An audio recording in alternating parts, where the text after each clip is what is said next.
Revelation of the Daleks, the sixth and final serial of season 22 of Doctor Who, first broadcast in two parts between the 23rd and the 30th of March 1985. And also, the 50th addition to my Doctor Who Classic collection. So, yay! 50 stories! The Doctor, played once again at this point by actor Colin Baker, and his companion Perry Brown, played by Nicola Bryant, arrive on the planet Necros. And they are there to go to sort of like a funeral service at the company Tranquil Repose. Now, Necros and Tranquil Repose, they kind of serve as a funeral system for the galaxy. But the people there aren't really dead as such. They're on the point of death. They'd be close to death, but seemingly when they are close to death, they are placed in suspended animation and left in there until such time as it can be seen that they can return to life, such as a cure has been found for the disease that they have, or whatever.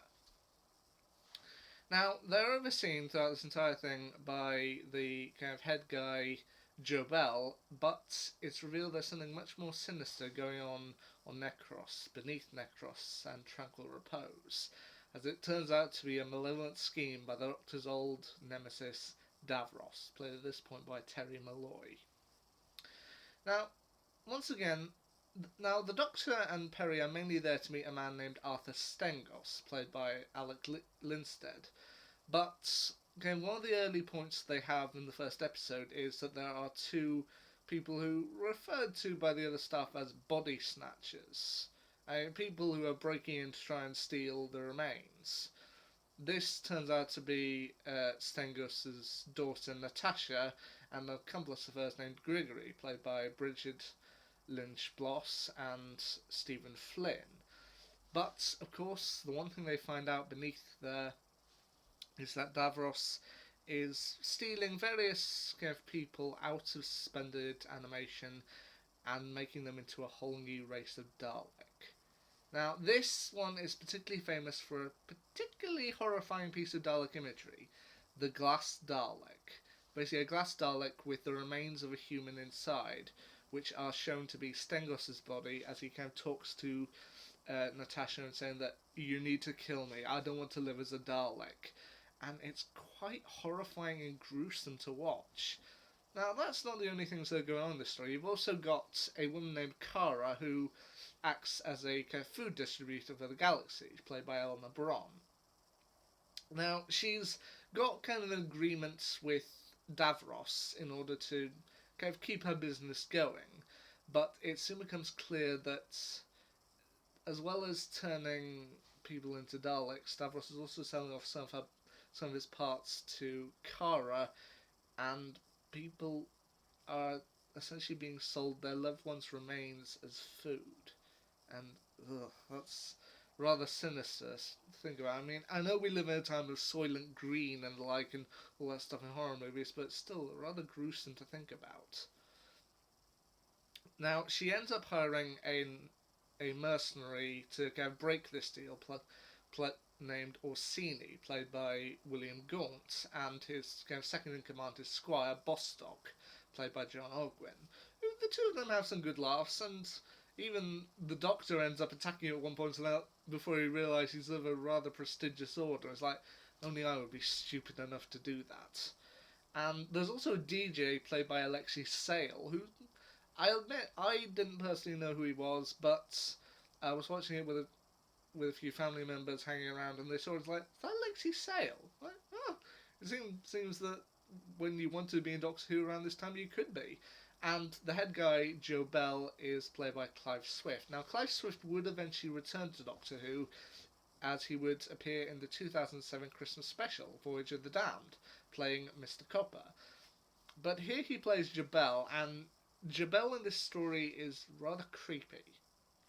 I mean, when he finally finds the Doctor and Perry, he seems very creepy towards Perry, like, I like pretty things, and you are a very pretty addition.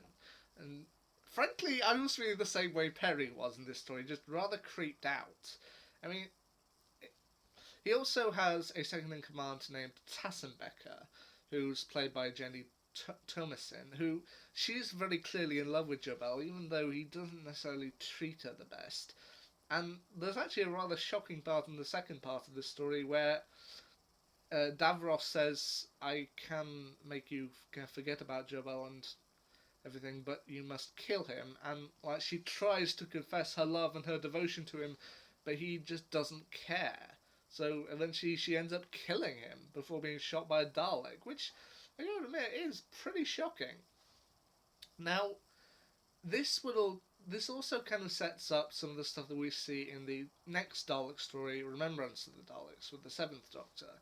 As you can clearly see, this towards the end of the story, this is also part of a Dalek civil war, with the kind of cream and gold coloured Daleks serving Davros, and the kind of darker grey ones that you see towards the end of the story following the Supreme Daleks. So it does kind of nicely set up Remembrance of the Daleks.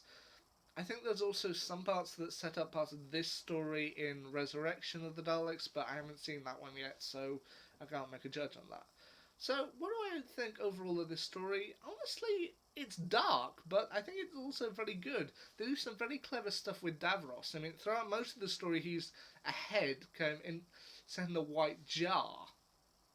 And throughout most of the story, I was thinking, okay, this is just Davros now, but then when Orsini breaks in and tries to kill Davros, it's then discovered that that was just a decoy, something that everyone's looking at, but they don't see real Davros off to the side, who is once again still in his chair. Now, this also does set up a plot point of Davros that, I don't know, I kind of thought he always had, but apparently he didn't. Davros's claw that we see in Journey's End, that I think is actually set up in this story as at one point Orsini manages to chop Davros's hand off just before he's escorted away by the Daleks.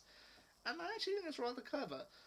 Because they do end up, while having a story set in a funeral home might seem a little bit morbid, they do something at the end I think is kind of nice to see, which is that when the entire place is blown up, everyone's going, well, what do we do now? And the Doctor says to them, well, you've been growing all these beautiful flowers, and with Kara's business now destroyed and her killed, you know what? If you set to farming these and like making them, then you could actually create a rather sustainable food source.